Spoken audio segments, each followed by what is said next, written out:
Assalamualaikum warahmatullahi wabarakatuh. Baik, di sini Ibu akan menyampaikan beberapa penjelasan dari soal kuisis yang kemarin sudah kalian kerjakan. Sebelumnya mohon dikerjakan soal ini secara berulang di rumah kalian masing-masing.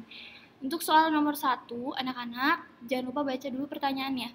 Berdasarkan artikel di atas, salah satu penyebab berhasilnya Partai Komunis Indonesia mengibarkan bendera adalah, dalam bukunya yang berjudul Pemberontakan PKI, Musso menjelaskan alur pemberontakan PKI di Madiun diawali penembakan pistol sebanyak 3 kali, perampasan senjata militer, dan perebutan tempat-tempat penting seperti kantor pos, bank, kantor telepon, dan kantor polisi. Setelahnya, kader PKI mengibarkan bendera berwarna merah di Balai Kota Madiun.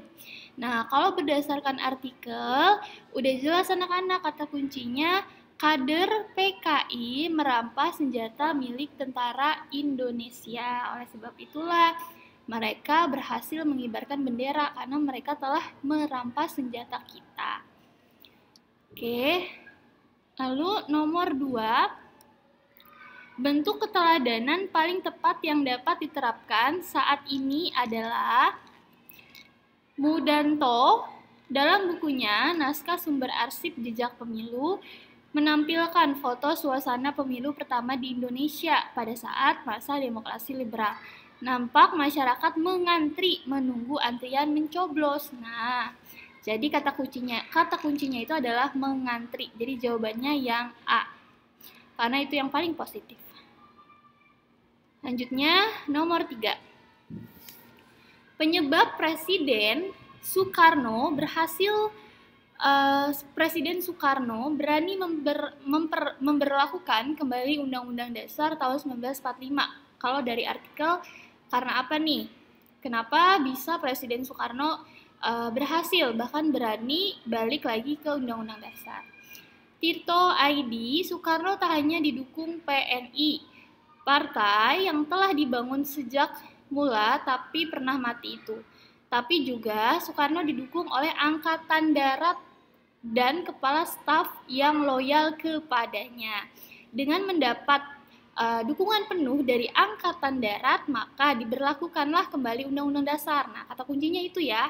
Jadi karena didukung oleh Angkatan Darat, maka kembalilah kita ke Undang-Undang Dasar 1945. Gitu. Jadi mohon dibaca teksnya terlebih dahulu untuk menemukan jawaban. Nomor 3 jawabannya yang B. Soekarno didukung TNI. Lalu nomor 4. Penyebab mundurnya Presiden Soeharto dari posisi presiden sebagaimana dalam artikel di atas. Nah, kita baca dulu. Pada hari-hari jelang Soeharto mundur, belasan menterinya sudah terlebih dahulu mengundurkan diri. Meski demikian, Habibie sebagai wakil presiden tetap mendampinginya di masa yang tidak menyenangkan itu. Soeharto akhirnya terpikir untuk mundur dan Habibie akhirnya menggantikannya. Nah, jadi kata kuncinya itu ada di kalimat awal. Kenapa Presiden Soeharto mundur? Karena belasan menterinya telah mengundurkan diri, itu alasan utamanya. Jadi delta. Untuk yang nomor 5, apa sih kelemahan ideologi dari kapitalisme sebagaimana artikel di atas? Nah, menurut Khairil Amri, sistem kapitalisme ini ternyata memberikan kebebasan kepada swasta untuk menguasai alat produksi. Jadi memang kalau kapital itu alat-alat produksi itu diberikan kepada swasta ya. Kemudian, melalui konsep ini, kekayaan masyarakat hanya berada di tangan sedikit orang. Nah, kata kuncinya di situ. Jadi akibat sistem kapitalisme ini, ternyata justru masyarakat yang kaya hanya sedikit, gitu. Jadi jawabannya adalah yang delta. Lalu, nomor 6. Penyebab ideologi komunis, nah ini lawannya dari kapitalis ya tadi ya. Jarang digunakan di negara-negara dunia. Kenapa sih jarang digunakan? Kalau dari artikel di atas. Alasan tidak banyaknya negara yang menerapkan sistem ekonomi komunis adalah karena banyaknya negara gagal dan tidak maju setelah mempraktikkan sistem komunis, serta pemerintah menjadi sulit menerapkan sistem komunis di berbagai daerah. Nah, kata kuncinya ada di kalimat terakhir tuh ya, jadi jawabannya yang D. Nomor 7, kelemahan ideologi anarkisme. Anarkisme itu kan berarti disertai dengan kekerasan. Ideologi anarkisme menolak terhadap keberadaan negara atau penguasa yang memiliki kekuatan untuk mengatur masyarakat sehingga mengakibatkan konflik. Nah, itu kata kuncinya. Jadi, kelemahan ideologi anarkis karena disertai dengan kekerasan maka akan menimbulkan konflik. Jawaban nomor 7 adalah Charlie. Nomor 8. Nilai ideal Pancasila sebagaimana ilustrasi di atas adalah, jadi Pancasila itu punya 3 nilai anak-anak, ada nilai ideal, instrumental, dan juga ada nilai praksis atau praktek. Kalau nilai ideal itu adalah nilai dasar, jadi seperti sila pertama, sila ketuhanan, kemanusiaan, persatuan, kerakyatan, keadilan, itu namanya nilai ideal. Sedangkan kalau nilai instrumen, nilai yang dituangkan dalam berupa pasal-pasal, gitu, aturan-aturan. Lalu nilai praksis adalah praktek atau penerapan dari nilai-nilai dasar. Misalnya sila ketuhanan berarti melaksanakan ibadah, seperti itu. Jadi nomor 8, kalau ditanya nilai ideal, maka jawabannya sila pertama Pancasila, A. 9. Pemberontakan yang dilakukan oleh PKI bertujuan untuk menjadikan negara Indonesia sebagai negara sesuai namanya, Partai Komunis Indonesia. Jadi ingin mengganti Pancasila jadi komunis. B. Bravo. Nomor 10. Nah, ini pertanyaannya adalah nilai instrumental. Tadi kan peraturan ya. Maka jawabannya nomor 10 Charlie. Pasal 9. Nomor 11. Suatu hukum dasar tertulis atau konstitusi negara yang menjadi dasar dan sumber dari peraturan-peraturan lain adalah pengertian dari, nah jawabannya adalah Undang-Undang Dasar. Karena di sini disahkannya oleh PPKI dan tanggal 18 Agustus. Jadi udah jelas Undang-Undang Dasar.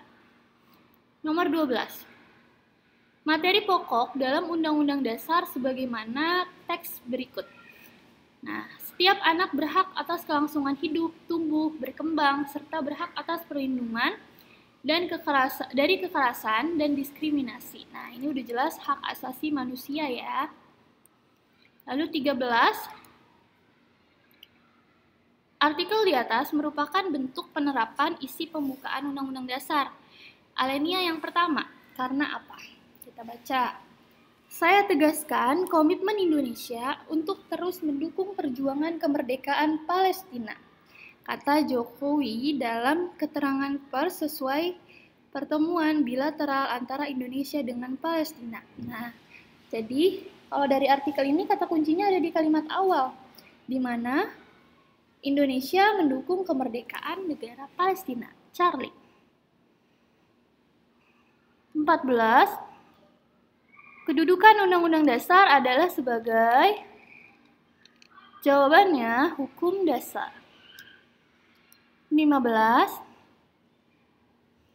Artikel di atas merupakan salah satu penerapan dari pokok pikiran Undang-Undang Dasar, yaitu Kementerian Komunikasi dan Informatika sudah menyiapkan set box untuk dibagikan secara cuma-cuma kepada masyarakat tidak mampu. Nah, ini sudah jelas ya, berarti untuk mewujudkan keadilan sosial. Charlie. Oke. Lalu 16. Artikel di atas merupakan penerapan salah satu pokok pikiran Undang-Undang Dasar, yaitu Pilkada serentak di akhir tahun 2015 merupakan salah satu agenda penting dalam perjalanan demokrasi kita di tingkat lokal. Kata kuncinya itu pilkada, pemilihan kepala daerah. Nah, berarti kan di situ ada unsur kedaulatan rakyat, di mana rakyat ikut berpartisipasi dalam memilih pemimpinnya. Jadi 16A. 17. Artikel di atas merupakan penerapan salah satu pokok pikiran Undang-Undang Dasar, yaitu di sini tentang penyaluran subsidi upah atau gaji tahap 4 telah dicairkan bagi 2,65 juta pekerja atau buruh. Nah, ini berarti juga yang C, mewujudkan keadilan sosial.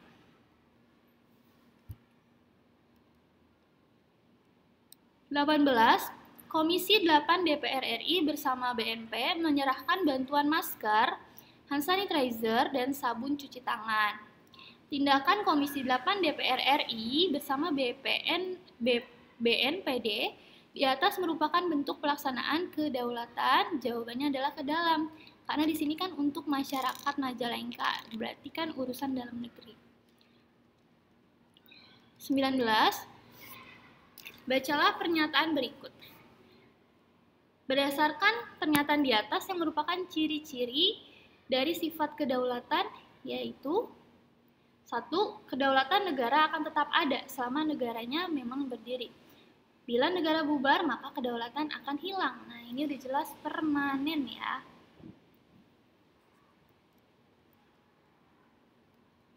20.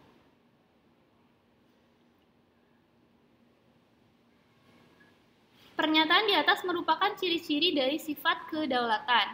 Kedaulatan merupakan satu-satunya yang tertinggi dalam suatu negara.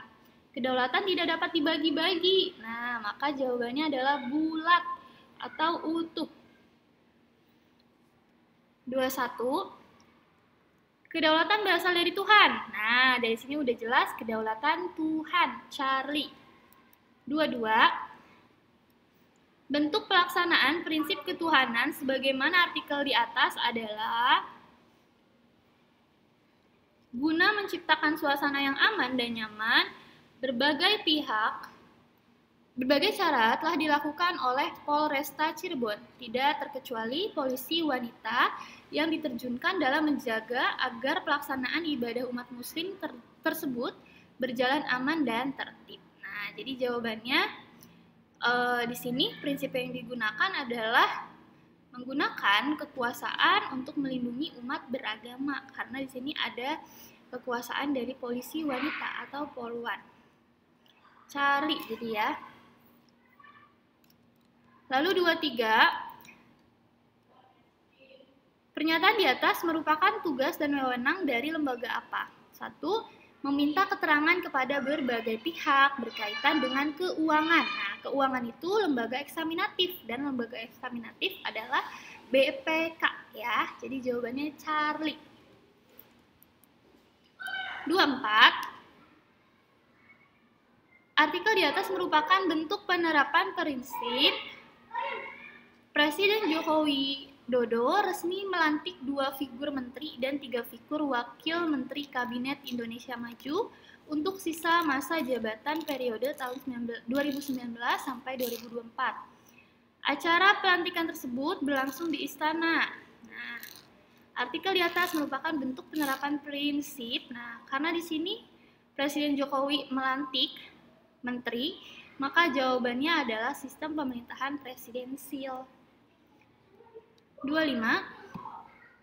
Pernyataan di atas merupakan tugas dan wewenang dari lembaga. 1. Menyatakan perang, menyatakan damai, membuat perjanjian dengan negara lain. Nah, itulah yang mempunyai kekuasaan adalah Presiden Delta. Baik,